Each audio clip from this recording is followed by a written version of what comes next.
ভগ্নাংশ তিন প্রকারের হয়: প্রকৃত, অপ্রকৃত এবং মিশ্র ভগ্নাংশ। যে ভগ্নাংশগুলোর লব ছোট হর বড় তাকে আমরা প্রকৃত ভগ্নাংশ বলি, আর যে ভগ্নাংশের লব বড় হর ছোট তাদেরকে আমরা অপ্রকৃত ভগ্নাংশ বলি। এবং আরও এক বিশেষ ধরনের ভগ্নাংশ আছে, সেটি হলো মিশ্র ভগ্নাংশ, যেগুলো হচ্ছে 3/1/2, 1/2/5, 4/3/7, এইরকম ধরনের যে ভগ্নাংশগুলো আছে সেগুলোকে আমরা বলি মিশ্র ভগ্নাংশ। অর্থাৎ ভগ্নাংশ আমরা দেখলাম যে তিন রকমের। একটা হচ্ছে প্রকৃত, যেগুলোর ক্ষেত্রে লব ছোট হর বড়, যেমন 2/7। এই যে ভগ্নাংশটি 2/7, তার লব অর্থাৎ ওপরে যে অংশটি রয়েছে সেইটি ছোট আর নিচে যেটা আছে সেটা হচ্ছে বড়, তাই জন্য এটি হচ্ছে প্রকৃত ভগ্নাংশ। আর অপ্রকৃত ভগ্নাংশ ঠিক উল্টো হবে, অর্থাৎ আমরা যদি এই ভগ্নাংশকে উল্টে দিই তাহলে আসে 7/2।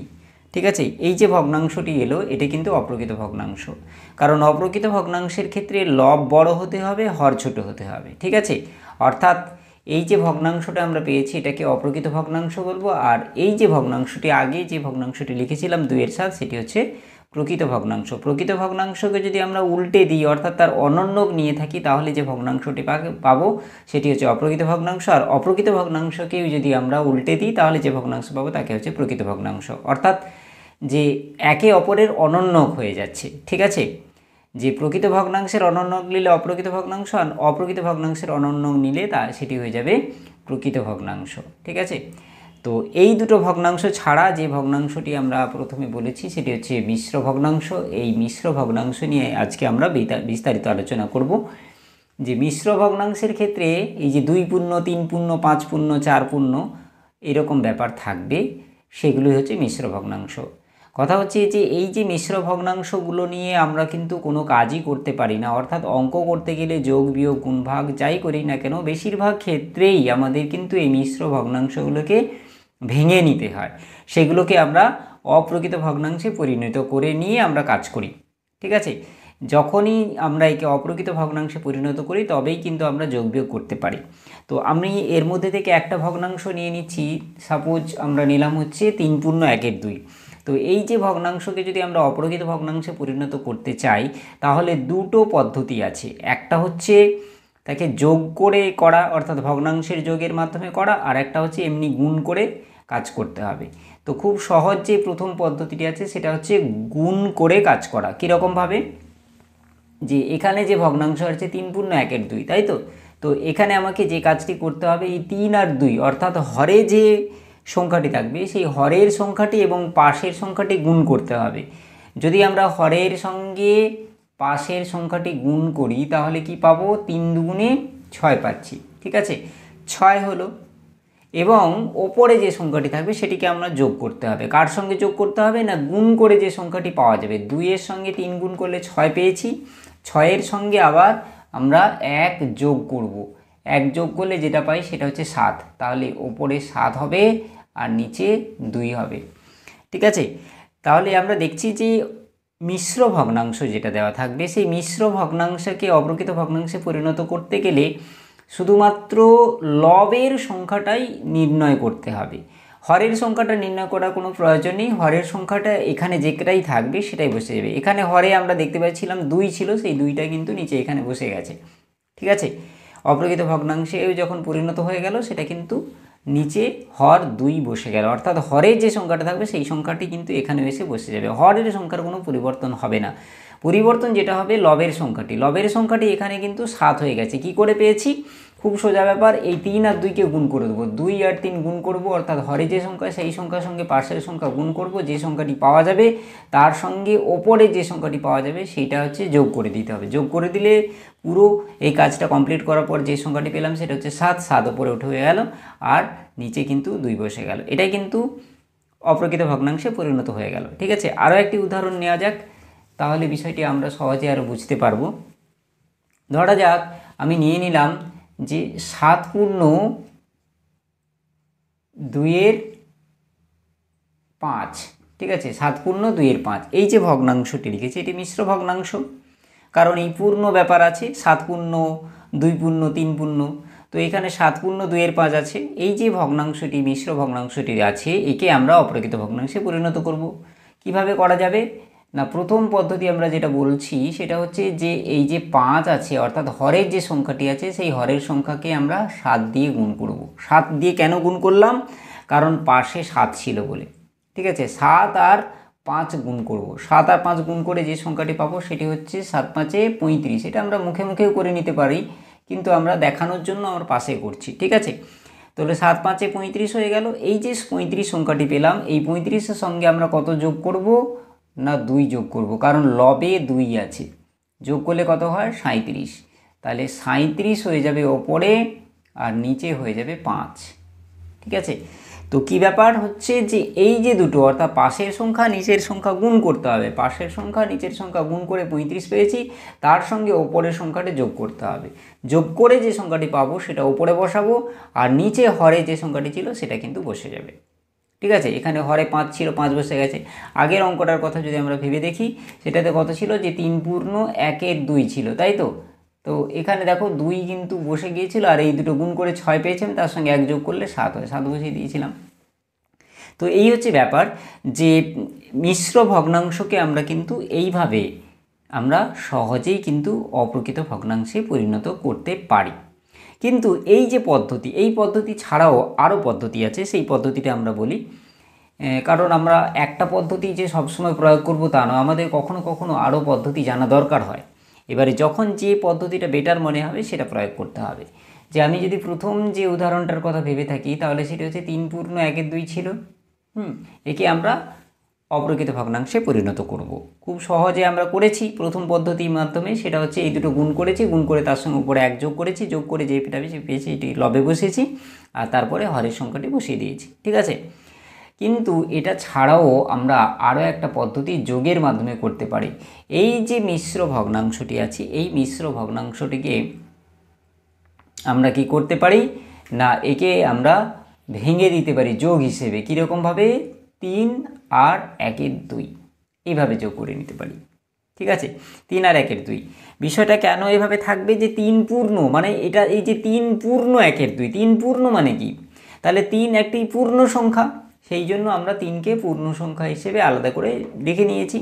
তারপরে 1 এর 2, 3 পূর্ণ এবং তার সঙ্গে আরও 1 এর 2 আছে, সেই কারণে 3 পূর্ণ সংখ্যা লিখেছি প্লাস 1 এর 2 লিখেছি। তো এই লেখার ক্ষেত্রে কোনো টেকনিক্যাল কোনো ভুল হচ্ছে না, আমরা একটু পরেই দেখিয়ে দেবো। তো সেটা তার আগে আমরা এটাকে যোগ করে কি করে অপ্রকৃত ভগ্নাংশে পরিণত করা যায় সেটা আমরা দেখে নিই। ঠিক আছে, তো এই যে আমরা যোগ করে ফেললাম, মিশ্র ভগ্নাংশটিকে আমরা যোগ আকারে লিখলাম। তারপরে আমরা কি করব যে নিচে 2 আমরা বসিয়ে দেবো, এই যে হরে যে সংখ্যাটি থাকবে।